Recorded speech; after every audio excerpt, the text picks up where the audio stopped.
Good morning student, standard 8 subject Gujarati, chapter number Bhikhu 6। Gaurishankar Govardhan Ram Joshi means Dhumketu. धूमकेतुનો જન્મ ઈસવીસન 1892 અને એમનો ડેટ 1965 થયું। ગોવર્ધન રામ જોશી એટલે કે ગૌરીશંકર ગોવર્ધન રામ જોશી ધૂમકેતુ તરીકે ઓળખાય છે। એમનો જન્મ ગોંડલ પાસેના વીરપુર ગામમાં થયો। ગુજરાતી સાહિત્યમાં ટૂંકી વાર્તાના ક્ષેત્રે ધૂમકેતુનું પ્રદાન વિશેષ જાણીતું છે। એટલે કે ટૂંકી વાર્તાઓ, શોર્ટ સ્ટોરી એમને ખૂબ જ સારી એવી લખી છે। તણખા મંડળના 4 ભાગ ઉપરાંત બીજા 20 જેટલા વાર્તા સંગ્રહો તેમણે આપ્યા છે। પોસ્ટ ઓફિસ, ભૈયા દાદા, રજપૂતાણી, એક ટૂંકી મુસાફરી, જીવનનું પ્રભાત, પૃથ્વી અને સ્વર્ગ, હૃદય પલટો, આત્માના આંસુ વગેરે તેમની પ્રખ્યાત ટૂંકી વાર્તાઓ છે। અહીંયા એમ જેટલી વાર્તાઓ આપી છે એ બધી જ એમની શોર્ટ સ્ટોરીઓ છે। હવે આપણે ભીખુ વિશે જોઈએ થોડુંક, તો એમને ભીખુ વિશે શું લખ્યું છે કે ભીખુ ભીખ માંગીને પોતાનું તેમજ પોતાનું કુટુંબનું ભરણ પોષણ કરનાર નાનકડો છોકરો છે। આ ભીખુ એક નાનો એવો છોકરો છે, નાનકડો છોકરો છે। આ લેસનમાં તે પાત્રનું આલેખન હૃદયસ્પર્શી બન્યું છે, એટલે કે હાર્ટને ટચ કરી જાય એવું। વહેંચીને ખાવું, પોતે વેઠીને પણ મા ભાઈ ભાંડુને વિશેષ ખ્યાલ રાખવો, તેનું વલણ એટલે કે એનું આખું ઓબ્ઝર્વેશન તેમાં જોવા મળે છે। તેનામાં સહજ રીતે લાગણીના સ્વરૂપે વહેતું જોવા મળે છે। એનું બિહેવિયર, વલણ એટલે બિહેવિયર, એનું વર્તન કેવું છે એવું અહીંયા એની સહજ લાગણી દ્વારા આપણને જોવા મળે છે। ભીખુએ જલેબી પણ ખાધી નહોતી કે દાળિયા પણ ખાધા નહોતા, પરંતુ ભાઈ ભાંડુને ખાવા મળે એ હેતુથી મા પાસે અસત્ય બોલે છે, રોંગ બોલે છે, ખોટું બોલે છે, ફ્લસ બોલે છે કે પોતે ધરાઈને ખાધું છે। ભીખુના અંતરની આ અમીરાત, એના દિલની લાગણી, એના વર્તનમાં જે રીતે પ્રતિબિંબ થતી લેખકે બતાવી છે તે સમગ્ર ઘટના સરસનું આલેખન કરવામાં આવેલું છે।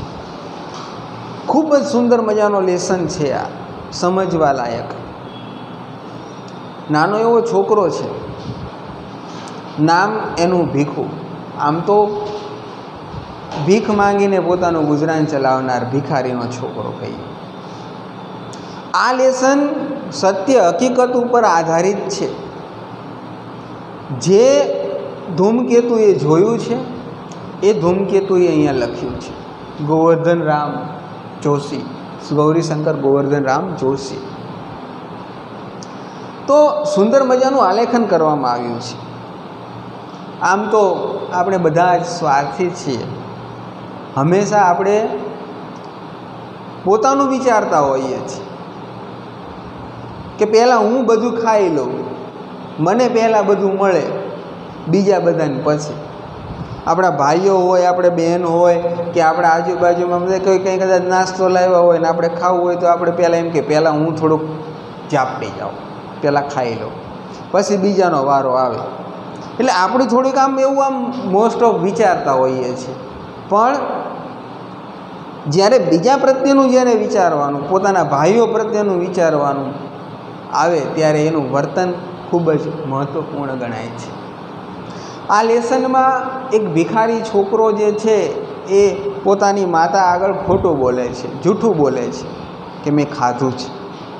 પરિસ્થિતિ કેવી વિકટ આવી જાય છે આ લેસનમાં, અને ખૂબ જ ટ્રેજેડીવાળો લેસન, આપણે આંખમાંથી આંસુ આવી જાય એવો સરસ મજાનો લેસન આજે આપણે ભણવાના છીએ, ભીખુ। તો આવો સ્ટાર્ટ કરીએ પેજ નંબર 32 ઉપર, ભીખુ। સાંજના 7 થવા આવ્યા હતા અને ઊંચે ચડેલા મિલના ધુમાડા નીચે ઉતરીને વીજળીની રોશનીને ઝાંખી કરી રહ્યા હતા। મોટર, ગાડી, સાયકલ અને માણસોના ઠઠારાથી બજાર ભરચક હતી। અકસ્માતથી બચવા માટે હું ફૂટપાથ પર ચાલતો હતો। ઇવનિંગ ટાઈમ છે,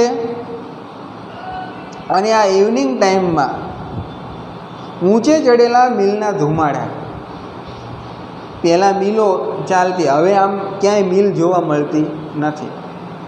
જેને પોટ્રી કહેતા, થાન આપણું છે, થાનમાં પોટ્રી બહુ ચાલતી, અમદાવાદમાં મિલો ચાલતી, લીંબડીમાં મિલો ચાલતી, સુરેન્દ્રનગરમાં મિલ ચાલતી, મિલોમાં કામ થતું, મિલો ચાલતી. મોટા તમે જુઓ આવી રીતે બનાવેલા મોટા ભૂંગળા હોય અને પછી મિલમાંથી આમ ધુમાડા નીકળતા.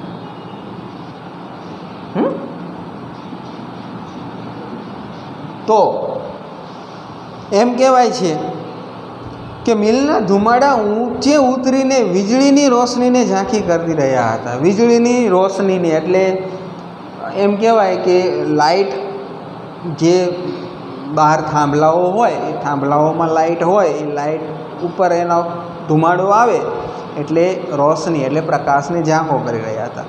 પછી કહે છે મોટર, ગાડી, સાયકલ અને માણસોના ઠઠારાથી બજાર ભરચક હતો. એટલે હવે આ વાત થઈ થોડીક સવારની હોઈ શકે, ધીમે ધીમે સવાર થઈ છે અને એમાં આ સ્ટાર સ્ટોરી થાય છે.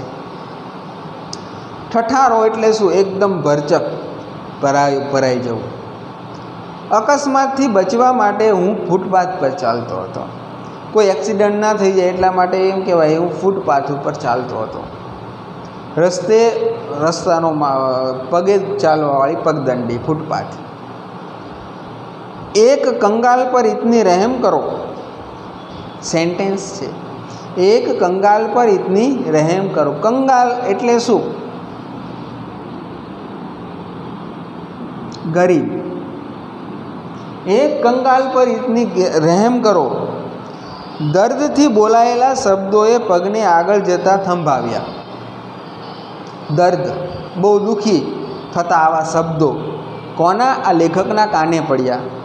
એટલે લેખક છે એ સ્ટોપ ઊભા રહી ગયા. પાછા ફરીને જોયું તો હું 3 દરવાજા પાસે ઊભો હતો. 3 દરવાજા પાસે ઊભો હતો. આ 3 દરવાજા ક્યાં આવ્યા? નામ આવે એટલે ખબર પડે કે અમદાવાદની વાત હોય. 3 દરવાજા પાસે ઊભો હતો. ફરી એ જ શબ્દો સંભળાયા. પાછા એના એ શબ્દો સાંભળ્યા કે એક કંગાલ પર ઇતની રહેમ કરો. મેં ડોકું જરાક ખેંચ્યું તો દરવાજા વચ્ચેની સાંકડી કમાનમાં એક અત્યંત કંગાળ સ્ત્રી બેઠી હતી. એટલી વારમાં તો મને રસ્તા વચ્ચે ઊભેલો જોઈ ને કેટલાક માણસો ધક્કા મારીને આગળ ચાલ્યા ગયા હતા. એક કંગાલ પર ઇતની રહેમ કરો, આવો વર્ડ્સ મેં સાંભળ્યો 3 દરવાજા પાસે.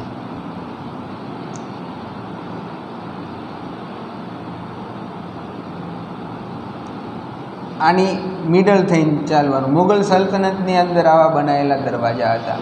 હવે દરવાજા પાસે અહીંયા બેઠેલી એક વુમન, સ્ત્રી છે. એ સ્ત્રી જે છે એ બોલી રહી હતી. એ મેં જોઈ. કંગાળ એટલે ગરીબ. કમાન, કમાન આને કહેવાય. આ એનું કમાન છે, મેન ગેટની અંદર જવાનું, આ કમાન કહેવાય. એ કમાન જે છે એ અત્યંત કંગાળ સ્ત્રી એટલે કે અહીંયા બેઠેલી એક ગરીબ સ્ત્રી બેઠી હતી. અને એટલી વારમાં મેં આમ રિટર્ન ફરીને જોયું ને તો રસ્તામાં ઘણા બધા લોકો ઊભેલા જોઈને કેટલાક માણસોએ મને ધક્કો માર્યો. એટલે પછી હું ધક્કામાં આગળ ચાલતો થઈ ગયો. એવામાં વચ્ચેના સરિયામ માર્ગ પર એક નાના છોકરાને રસ્તો ઓળંગતા મોટરના મોંમાં મૃત્યુના મુખમાં જતો જોઈ મારી રાડ ફાટી ગઈ. સરેઆમનો મતલબ છે અહીંયા દર્શાવ્યો છે સરેઆમ. બધા માટેનું જાહેર, બધા માટેનું અહીંયા જાહેર એને સરેઆમ કહેવામાં આવે છે. તો એમ કહેવાય છે કે સરેઆમ તો બધા માટેનો જાહેર માર્ગ જે છે, રો છે, એના પર નાનકડો છોકરો રસ્તાઓ પર આગળ ચાલતો હતો અને મોટરના મોંમાં એટલે કે એક્સિડન્ટ થઈ જાય એવી અવસ્થામાં એ મૃત્યુના મુખમાંથી પાછો જોયો ને મારી રાડ ફાટી ગઈ. રાડ ફાટી ગઈ એટલે બોલી જવાનું. સહેજ એટલે કે થોડાક એ તરફ હું દોડ્યો, પણ તે પહેલાં તો સોફરે એટલે કોણ? અહીંયા એક વર્ડ છે સોફરે, મીન્સ ડ્રાઈવર.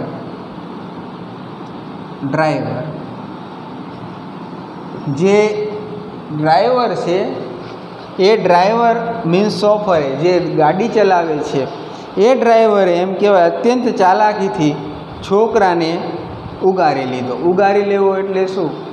બચાવી લેવો. ને તેની મા આગળ વધીને હાંફળી ફાંફળી દોડતી હતી. તેના તરફ એ ઠપકા ભરી નજર નાખી હોર્ન વગાડી મોટર આગળ ચલાવી મૂકી. હવે આ છોકરાને મોટરના કારના મુખમાંથી બચતો જોયો અને રાડ પડી ગઈ. એવામાં સોફરે એટલે કે ડ્રાઈવરે અત્યંત ચાલાકીથી છોકરાને ઉગારી લીધો, બચાવી લીધો. ચાલાકી ડ્રાઈવરની હતી. એ ડ્રાઈવરે એવી રીતે ગાડી ચલાવી, છોકરાને બચાવી લીધો. અને તેની મા આગળ વધીને હાંફળી ફાંફળી દોડતી હતી. તેના તરફ એક ઠપકા ભરી નજર નાખી હોર્ન વગાડી મોટર આગળ ચલાવી મૂકી. એ ભાઈ ધ્યાન રાખને, એવો ઠપકા ભરી નજર નાખી અને પછી હોર્ન વગાડીને ડ્રાઈવર આગળ નીકળ્યો. હું પાછો હટ્યો. પાછો હટ્યો એટલે પાછો પડવો. હવે અહીંયા જોઈએ તો એ પાછો હટે છે. કોણ? લેખક અહીંયા પાછા હટે છે એટલે રિટર્ન આવવું. ત્યાં એક જણા સાથે ભટકાયો. જણા શબ્દ છે કોઈ વ્યક્તિ પાસે ભટકાયો મીન્સ ટચ થયો. માફ કરજો માસ્તર કહીને એક જણો એટલે કોઈ વ્યક્તિ ભટકાતો ચાલ્યો ગયો. ને એટલામાં તો પેલી કંગાળ સ્ત્રીના એના એ શબ્દો ત્રીજી વખત સંભળાયા, એક કંગાલ પર એકને રહેમ કરો. પાછા એ શબ્દો ફરીવાર સંભળાણા, એ કંગાલ પર એકની રહેમ કરો. એ સ્ત્રી બેઠી હતી તે ખૂણામાં અંધારામાં મેં નજર ફેરવી. હવે સ્ત્રી ઉપર ફરીવાર નજર ફેરવે છે. તેના પગ પાસે ઉઘાડે શરીરે 3 છોકરા સૂતા હતા. હવે આ વાત છે, પાછા આ બધું દ્રશ્ય જુએ છે. પેલા છોકરાને સોફર બચાવે છે, ડ્રાઈવરે બચાવ્યો, પછી થોડોક ઠપકો આપીને પછી પેલી હાંફળી ફાંફળી સ્ત્રી પાછી આવીને બેસે છે. પણ પાછી એના એ વર્ડ્સ, એ કંગાલ પર ઇતની રહેમ કરો. પછી નજર નાખે છે ને તો ત્યાં 2-3 છોકરાઓ છે એના, એ એમ કહેવાય છે કે પગ પાસે ઉઘાડે શરીરે એટલે એમની પાસે પહેરવા માટે વસ્ત્રો નથી, એ સૂતા છે. ને તેના ખોળામાં એક નાનું બચ્ચું દયામણું મોં રાખીને આવનાર જનારની સામે જોયા કરતું હતું. નાનું એવું બાળક, એનું આમ ફેસ ખાધા પીધા વગરનું બાળક, ભિખારણ આમ જોયા કરતું હતું. આમ માણસો જતા હતા એ જોયા કરતું હતું. બાય અશક્ત હતી. બાય એટલે સ્ત્રી. આ જે સ્ત્રી છે એ અશક્ત એટલે તાકાત વગરની, પાવર વગરની, એનર્જી વગરની હતી. ને ગરીબી તેના પર અસહ્ય જુલમ કરી રહી હતી. ગરીબી, કોઈ કંઈ આમ આપે તો ખાવાનું, ને કે શું ખાવાનું, ક્યાં જાય, શું કરે, ભિખારણ છે. ઊંડા ખાડા જેવી આંખોમાંથી તેજ પરવારે રહ્યું હતું. ઊંડો ખાડો. અહીંયા તમે જોજો, તમે બહુ ભૂખ્યા રહો ને, જ્યાં વધારે પડતો ઉપવાસ કરો, આપણે ઉપવાસ ઘણા એમ કે ઉપવાસ કરીએ છીએ, અમે તો ભૂખ્યા રહીએ છીએ, પણ અમને તો કાંઈ ફેર નથી પડતો. પણ ક્યાંથી ફેર પડે? સાંજ પડે તમે કેટલું ઝાપટી જાઓ છો. કહેવાય ઉપવાસ, પણ પછી પેલું બનાવે ને આ બનાવે ને, સૂકો મેવો ખાય ને, કેળા ખાય ને, પેલા બાફીને ખાય, આવું બધું ચાલુ જ હોય. અને પછી કે ઉપવાસ. આંખો ક્યાં અંદર જાય, ઉલટાની બહાર આવે. પણ સાચે જ તમે ખાવાનું બંધ કરો તો આંખો છે ને અહીંયા એના ભાગમાં કુંડાળું પડી જાય, ખાડો પડી જાય. એટલે અહીંયા આંખોમાં તેજ પરવારી રહ્યું હતું, પણ પોતે છોકરાને માથે જીવન દોરી લંબાવતી હોય એમ તેના મોં પરથી દેખાતું હતું. ઊંડો ખાડો પડી ગયો હતો. પણ આંખોની અંદર તેજ હતું અને એ પોતાના છોકરાની જીવન દોરી લંબાવતી હોય એમ એના મોં પરથી દેખાતું હતું. પોતાના છોકરાઓ પર એની નજર હતી. છોકરાઓ એનો તેજ એનામાં હતો. આમ તો એ અશક્ત હતી. મારો હાથ એકદમ કોટના ખિસ્સામાં પડ્યો. કોટ પહેરવાનું એક વસ્ત્ર, એના પોકેટની અંદર મેં હાથ નાખ્યો તો એક ખિસ્સાએ 2 કલાક પહેલાં જ કલદાર રાણી સાપના રૂપિયા સાથે ભદ્રમાંથી શહેર તરફ મુસાફરી કરી હતી. ખીચામાં પૈસા હતા, પણ એ પૈસાની મુસાફરી એટલે કે એમ કહેવાય કે ટૂર કરી નાખી હતી, પણ યાદ ન આવ્યું ને આમ રાણી સાપ સિક્કો હતો. પહેલાં રાણી સાપ સિક્કા હતો અને જોયું તો કંઈ નથી. પણ અત્યારે તે ભોંઠો પડ્યો એટલે કેવું શરમાઈ જવું. માત્ર 3 પૈસા જ હાથે ચડ્યા. 3 પૈસા.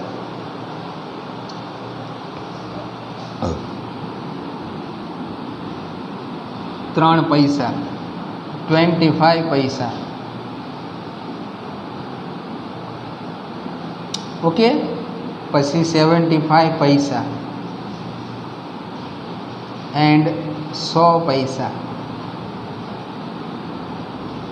1 રૂપીસ. 100 પૈસે 1 રૂપિયો થાય.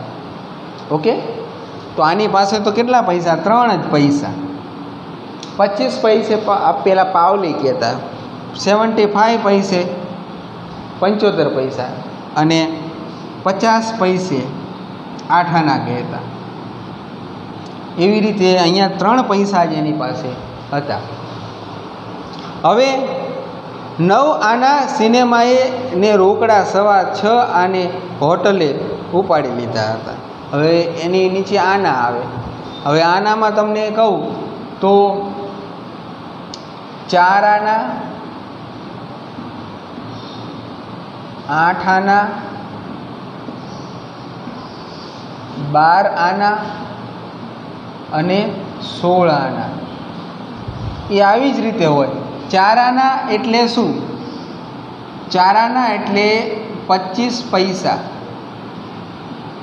8 આના એટલે 50 પૈસા, 12 આના એટલે 75 પૈસા અને 16 આના મીન્સ 1 રૂપીસ. ઓકે, આ દેશી મેથ છે. હવે અહીંયા કેટલું છે? 9 આના સિનેમાએ અને રોકડા 6.25 આને હોટલે ઉપાડી લીધા. ઉપાડી લેવા એટલે વપરાઈ જવા. સિનેમામાં ગયા ત્યાં 9 આના વપરાણા અને 4 આના વપરાણા. હવે 3 પૈસા છેલ્લે વધ્યા છે. સમજ્યા? એટલે આના અને પૈસા આ તમારે યાદ રાખી લેવાનું. 4 આને બરાબર 25 પૈસા. એની પાસે માત્ર 3 પૈસા વધ્યા છે. હવે સાધારણ માણસોના આવા તદ્દન સામાન્ય વિલાસમાંથી પણ ઘણા જણ પોષી શકાય તેમ છે. એ પસાર થઈ જતા વિચારની સાથે હાથ ખિસ્સામાંથી બહાર આવ્યો. 3 પૈસા પેલી બાઈના હાથમાં પડ્યા ને પૈસાના ખગડાટથી જાગેલું એક છોકરું મને ફરી સતાવે તે પહેલાં જ હું દૂર થઈ ગયો. પણ અનાયાસે જ છોકરાના શબ્દો કાન પર પડ્યા. માં, કંઈ ખાવાનું છે? શું છે? લાવ જોઉં. બહુ કરુણ દ્રશ્ય છે. 3 આના વધ્યા.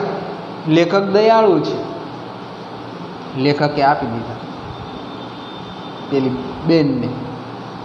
હવે એની પાસે પેલું પાત્ર હોય, એમાં પૈસા નાખ્યા ને 3 પૈસા તો ખખડ્યા. અવાજ આવ્યો એટલે એની પાસે સૂતેલું નાનું એવું છોકરું જાગી ગયું. લેખકને થયું કે મારી પાસે હવે કંઈ છે નહીં. અને આમ તમે જુઓ, ભિખારીનો આમ સ્વભાવ થોડો કેવો હોય કે એકને આપો ને પછી પેલો આમ માંગે, બીજાને આપો ને તો ત્રીજોય આવે, ને ત્રીજાને આપો ને તો ચોથોય આવે. આમ રિટેન તમારી પાસે લંગર થાય.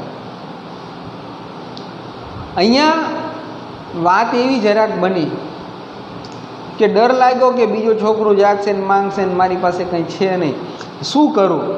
એટલે તરત જ એમ કહેવાય છે કે મેં ચાલતી પકડી. પણ અવાજ સંભળાણો. શું? એ નાના બાળકનો અવાજ સંભળાણો કે માં કંઈ ખાવાનું છે, શું છે, લાવ જોઉં. હવે પેજ નંબર 34 ઉપર આપણે જઈશું.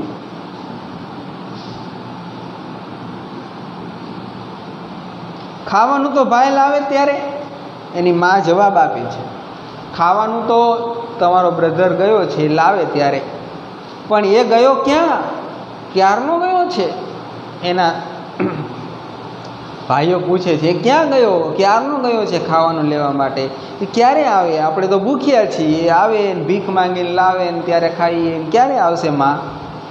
પાછળથી લારીવાળાનો હટ્ટો ભાઈ, હટ્ટોનો અવાજ આવતા હું એક તરફ ખસ્યો. હવે પાછા લારીવાળા અહીંયા થોડાક પરેશાન કરે છે. હટો ભાઈ હટો, હટો ભાઈ હટો, આવો જવાબ આવતા હું એક તરફ ખસ્યો ને સિંગોડાવાળાના એક જ જાતના સ્વરોની વચ્ચે થઈ પગથી પર ચડી ગયો. સિંગોડા એક પ્રકારનો ખાદ્ય પદાર્થ છે. એ વેચવાવાળો એ એક જાતના સ્વરો એટલે કે એક સ્વરો અવાજ વચ્ચે પગથી પર ચડી ગયો, એટલે કે એની લારી મારા પગ ઉપર ચડી ગઈ. ફૂલોની છાબડીઓ પર, નારિયેલ પર, સાબુ પર, ગોળ પર એમ અનેક પદાર્થો પર ફરતી દ્રષ્ટિ. સામેના રસ્તા પર મીઠાઈની 2 દુકાનો છે. હવે આ નજર નાખે છે ફૂલોની છાબડીવાળા, કોકોનટવાળા, સાબુવાળા, ગોળવાળા એમ અનેક પદાર્થો, ખાદ્ય પદાર્થોવાળી ઘણી બધી દુકાનો છે. અને એમાં 2 સ્વીટ શોપ્સ દુકાનો છે મીઠાઈની. તેની આગળ જામેલી લોકોની ઠઠ તરફ ખેંચાય કંઈક તહેવાર હતો ને બંને દુકાનદારોને રોશની કરી હતી. મારા પગલાં સહજ તે તરફ વળ્યા. હવે 2 દુકાનો છે મીઠાઈની. ત્યાં ઠાઠ એટલે કે ઘણા બધા લોકો ઊભા હતા. એને થોડીક રોશની કરી હતી. આમ તમે જુઓ કંઈક ફેસ્ટિવલ હોય ને ત્યારે દુકાનવાળા, મીઠાઈવાળા રોશની કરતા હોય, કંઈક સારું લાગે એના માટે. એટલે સરસ મજાની સિરીઝોથી રોશની કરી. એટલે લેખકે મને એવો વિચાર આવ્યો કે કંઈક તહેવાર છે, લાઈને ત્યારે જોવું. એટલે મારા પગલાં એટલે હું એ તરફ ગયો. દુકાનમાં ગોઠવેલી મીઠાઈને જોવા માટે ઘણા ખરા ઊભા હતા. કેટલાક પારસી ભાઈઓ અને બાઈઓ મીઠાઈની ખરીદી કરતી હતી. પારસીનો તહેવાર હશે એટલે કેટલાક પારસી બહેનો જે છે એ મીઠાઈની ખરીદી કરતા હતા. પણ સૌથી દૂર ખૂણામાં એક નાનો 10-12 વર્ષનો છોકરો અત્યંત તૃષ્ણાથી અમીનેશ દ્રષ્ટિએ મીઠાઈના થાળ તરફ, ખાસ કરીને સૌથી આગળ પડેલા જલેબીના ચકચકિત ગૂંચળાઓને તરફ જોઈ રહ્યો હતો. અચાનક મેં એને જોયો. ભક્તિભાવથી જાણે એની દ્રષ્ટિ ત્યાં ચોંટી રહી હતી. તૃષ્ણા, ઈચ્છા, અમીનેશ એ તરફ જોવું. તો મીઠાઈની દુકાન, પારસીનો કંઈક તહેવાર, બહેનો કંઈક ખરીદી માટે લાઈનમાં ઊભી છે. થોડેક દૂર જોયું તો એક છોકરો મીઠાઈ જોઈ રહ્યો હતો. મીઠાઈઓ તો ઘણી બધી હતી, પણ ફર્સ્ટમાં જે જલેબી હતી, હા જલેબીનું નામ આવે એટલે ઘણાને મોંમાં પાણી આવી જાય. જલેબી પડી હતી. એ જલેબી ઉપર એ છોકરાની નજર હતી ને તૃષ્ણા, ખાવાની ઈચ્છા અને અમી નજર એની, એટલે કે એમ કહેવાય છે કે એની દ્રષ્ટિ, એની નજર એ તરફ હતી. હવે ખાસ કરીને આગળ પડેલા જલેબીના ચકચકિત આ થાળ ઉપર એના પગ, એના અંગ પર એક સાજું લુગડું ન હતું. પગમાં ચંપલ નહોતા. એના અંગ એટલે એની બોડી ઉપર ક્યાંય સાજું એટલે કે એક સારું એવું કપડું નહોતું. એના ચહેરા પર આશા, નિરાશા કે એવા કોઈ જાતના ભાવ ન હતા.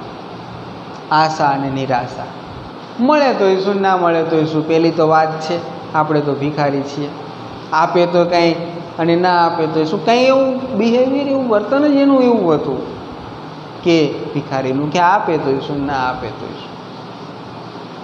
હવે આશા અને તૃષ્ણા, અને એમ કહેવાય છે કે આશા કે નિરાશા કોમેડી કે ટ્રેજેડીમાં હોય ને એવો એ જાતનો ભાવ એનામાં જોવા મળતો હતો. હું ધીમેથી ગોળ ચકરાઓ ખાઈ પહેલાં છોકરાની પડખે, પણ જરા દૂર અંધારામાં જઈ ઊભો ને એના પર નજર ફેરવી એ શાંત લીન બનીને જલેબી નીરખી રહ્યો હતો. હવે આ છોકરાઓ પર લેખકની નજર પડી જાય છે. થોડાક લેખક નજીક જઈ અને છોકરાનું ઓબ્ઝર્વેશન કરે છે. છોકરાની નજર તો પેલી જલેબી ઉપર જ હતી. એની આ સમાધિથી આકર્ષાયેલા એક જુવાને મારા તરફ જોઈને હાસ્ય કર્યું, પણ મારા તરફથી કશો જવાબ ન મળતા તે દુકાન તરફ વળ્યો. બીજો ભાઈ છે એ જોઈ ગયો કે પહેલાં ભિખારી છોકરો ઊભો છે જલેબી માટે. એટલે કોઈક ભાઈએ લેખકની સામે આમ નજર કરીને કહ્યું, કંઈક આપજો એમ. એટલે મારા તરફથી એમ કહેવાય કે જવાબ ન મળતા એ દુકાન તરફ આગળ વધ્યો. પાસેર જલેબીનું પડીકું બંધાવ્યું ને તેમાંથી એકાદ કાઢીને ખાતો ખાતો પેલા છોકરા પાસેથી પસાર થયો. પાસેર એક પ્રકારનું વજન આવે, વેટ માપવા માટેનું, તોલવા માટેનું. તો એ પાસેર જલેબી લીધી, એમાંથી એક જલેબી પાસે એને કાઢી અને ખાતો ખાતો પેલા છોકરા પાસેથી પસાર થયો. અડધી આશામાં અડધી ઘેલસામાં પેલા છોકરાએ જરાક હથેળી લંબાવી. અડધી આશા ને અડધી ઘેલસા. આશા એટલે ઈચ્છા, ઘેલસા એટલે એમ કહેવાય કે વધારે પડતી ખાવાની ઉત્સુકતા. મને મળશે એવી આશા અને ખાઈશ એવી ઘેલસા. તો આમ હાથ લંબાવ્યો, મને આપો ને. હાથ જરાક આમ લંબાવ્યો. સુગંધ લઈ શકાય એટલી નજીકથી પડીકાવાળા જુવાન સાથે જલેબીને પસાર થતી જોઈ તેનું મોં પાણી પાણી થઈ ગયું. પાસેથી જ આમ પસાર થયો, પણ સુગંધ આવી, જલેબી પહેલાં આપી નહીં, પણ મોંમાં પાણી આવી ગયું. તેના પગના અંગૂઠા પર જરાક ઊભો થયો, નીચો થયો, ફરી શરીર ઊંચક્યું અને તરત જ નીચો થઈ પોતાનો ભોંઠો પડેલો હાથ તેણે પોતાના લગરવગર કંગાલ પહેરમાં છુપાવી દીધો. જલેબીવાળો નીકળ્યો, જલેબી આમ આપો, આમ ઊંચો થયો, પણ પહેલાં એ કંઈ આપ્યું નહીં. સુગંધ આવી, ભોંઠો પડવું એટલે શરમાઈ જવું, અને પોતાનો હાથ આમ હતો હળવેકથી પાછો લઈ લીધો. અહીંયા સુધી આપણે રાખીએ. પેજ નંબર 35માં આપણે પેરેગ્રાફ જે છે ઉપરનો, પાછળથી મોટરના ભૂંગળાનો અવાજ, ત્યાંથી આપણે નેક્સ્ટ આગળના લેક્ચરમાં સ્ટાર્ટ કરીશું. Okay, good bye and have a nice day.